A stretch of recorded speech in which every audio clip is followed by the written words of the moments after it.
আসসালামু আলাইকুম। জাহাঙ্গীর আলম থেকে সবাইকে জানাই শুভেচ্ছা। 2 তারিখ মে 2 তারিখ জুন মাসের 2025। আজকে হচ্ছে আমাদের হাঙ্গেরির একটা ফ্লাইট আছে। ফ্লাইট এটা আমাদের যে কোম্পানিতে 18 জন লোক গেছে। মুম্বাই ছিল সবার লাস্টে, উনিও যাচ্ছে আজকেই। আমরা আশা করি আমিনুল ভাইয়ের কাছ থেকেই শুনবো।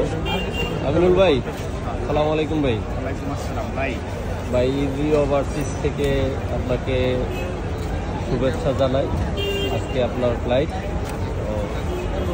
কেমন সময় গেল? দীর্ঘ 6 মাসের জার্নি, দীর্ঘ 6 মাস গুরুত্বপূর্ণ একটা সময় গেছে ভাইদের সাথে একসাথে আড্ডা কথাবার্তা, খুবই ফ্রেন্ডলি একটা সময় পার করছি আমরা।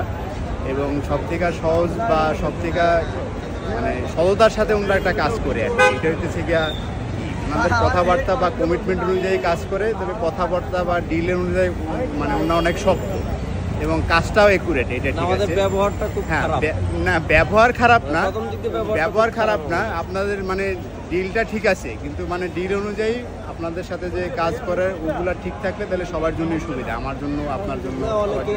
আমি একটা কথা বলবো, আমাদের ইজি ওভারসিজের পিছনে যারা কথা বলে আমরা বলবো হচ্ছে, যেমন আপনার মাধ্যমে আমরা বলতে চাই এটা যে ভাই আমাদের কাছে আসেন, আমাদের সম্পর্কে জানেন, আমাদের সম্পর্কে জানার পর যদি মন্তব্য থাকে তারপরে করে। আমাদের সম্পর্কে না যায় না একটা বাজে মন্তব্য। যেমন আজকে ফ্লাইট আছে, আপনার ফ্লাইটের নিচে দেখবেন যে আমরা ফ্লাইট দিচ্ছি না, আমরা পাসপোর্ট নিয়ে আসছি, আবার আপনারা ঘুরে নিয়ে যাব, এই ধরনের মন্তব্য। আমাদের পিছনে আমরা এটা করতে পারি না, ওইটা করতে পারি না, আমরা ব্যবহার খারাপ। আমাদের কাছে আসেন না, আপনাদের ব্যবহার খারাপ না, এটা হচ্ছে গিয়ে ভুল কথা। আপনারা খুবই ফ্রেন্ডলি, কিন্তু কিছু কিছু মানুষ আছে যারা মানে কমিটমেন্ট রাখতে পারে না, সেক্ষেত্রে তো আর আপনাদের কিছু করার থাকে না।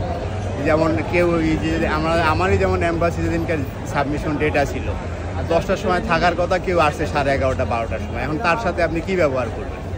যার এয়ারপোর্টে যার ফ্লাইটের ডেট ছিল, তার 5টার সময় থাকার কথা, সে 6:30টার সময় আসছে। এখন তার সাথে আপনি কি ভালো ব্যবহার করবেন?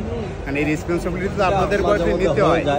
তারপরও আমরা আশা করবো ইজি ওভারসিজ সম্পর্কে সবাই জানুন, ভালো মানে ইজি ওভারসিজের ভালো দিকটা খারাপ দিকটাও জানুন। আশা করি খারাপ দিকটা না, খারাপ কোনো দিক নেই, খারাপ কোনো দিক নেই। আমি অন্তত পাই নাই। ভুল হইতেই পারে, কারো ভিসা হয় না। না, ভিসা আপনারা তো ভিসার কমিটমেন্ট কেউ দিতে পারে না ইউরোপে। আপনিও তো আমারও তো ভিসার কমিটমেন্ট দেন নাই, বলছে গিয়া ভাই চেষ্টা করবো, লাগে থাকলে পাইবেন, না লাগে না থাকলে নাই। এখন আমরা লাকিলি পাইয়ে গেছি, কেউ একবারে পাইছে, যেমন আর এর আগে যারা গেছে কেউ ওই জায়গায় 2বারে 3বারেও পাইছে, যেমন আমি আবার ফার্স্ট টাইমে পাইছি। এরকম বিভিন্ন যার লাখে হয়। কিন্তু আপনাদের কাজ সম্বন্ধে যদি আমরা যদি বলতে বলেন, মানে আমি গত 6-7 মাসের জার্নিতে যেটা দেখছি, আপনাদের কাজের ক্ষেত্রে কোনো ঝামেলা নেই আর কি। আপনাদের কাজ 100%, এবং বিশেষ করে হাঙ্গেরির জন্য আমি আবারও জোর দিয়ে বলতেছি, বিশেষ করে হাঙ্গেরির জন্য আপনাদের যে সেট আপ, এই সেট আপ মানে বাংলাদেশের আর কোনো এজেন্সির নাই। আর বাংলাদেশের আর কোনো এজেন্সি হাঙ্গেরির এত ভিসা করাইতে পারে নাই, এবং আমি এটা গ্যারান্টি দিয়ে বলতেও পারবো এটা কেউ করাইতে পারবে না। আপনাদের কস্ট বেশি, আমরা খরচ বেশি, কিন্তু আপনাদের ওদিক দিয়ে লয়ারও তো আপনার সাকসেস রেশিও তো বেশি, এটা বুঝতে হবে। আমরা যেমন 20টা পারমিটের 18টা জমা দিছি, 18টা ভিসা নিয়ে আসছি। এটা এর সাক্ষী তো আমি আগে পরেরগুলো বিশ্বাস অবিশ্বাস যাই করলাম না করলাম বাদ দিলাম, কিন্তু আমার সাথে যেগুলো হয়েছে এগুলো তারা আমি অবিশ্বাস করতে পারি না। 18টা সাবমিটের 18টাই ভিসা, এটা কিন্তু একটা সহজ কথা না। এখানে আপনার আমাদের সম্পর্কে যারা বাজে মন্তব্য করে, ধরেন তারা আমাদের সম্পর্কে জানে না, রাইট, জানে না হচ্ছে। যদি জানতো, কারণ আমাদের নেগেটিভিটি খুব কম।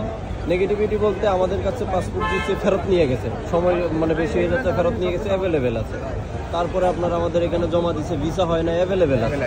বাট আমার সাথে টাকা নিয়ে কিন্তু বেশ কয়েকদিন দেখছি আপনি যারা ওই যে জমা করাইতে পারেন নাই, টাকা চাইছি, আপনি সাথে সাথে ফাইল জমা ফেরত দিয়ে দিয়েছেন। আমি টাকার বিষয়টা কিন্তু রিফান্ডের জিনিসটা একবারে কমিটমেন্ট অনুযায়ী 100% বলি এই টাকা, এবং যে ভিসা না হইলে যে টাকাটা আপনার ডিডাক্ট হইবে সেইটাও আপনি বলে নেন যে ভাই ভিসা না হইলে কিন্তু আপনার এটা ডিডাক্ট হইবে আর বাকি এটা পাইবেন। এদিক দিয়ে অনেক আপনারা মানে যাই হোক ভাই, আমাদের জন্য দোয়া করবেন, ঠিক আছে? অবশ্যই, আপনারা তো ভাই বন্ধু হয়ে গেছেন এখন আর কি, একসাথে দোয়া করবেন, ভালো থাকবেন, ভালো থাকলে আমরাও ভালো থাকবো, যোগাযোগ রাখবেন, ঠিক আছে? দোয়া করবেন ভাই। ইনশাআল্লাহ, ইজি ওভারসিজের জন্য দোয়া করবেন। আল্লাহ হাফেজ।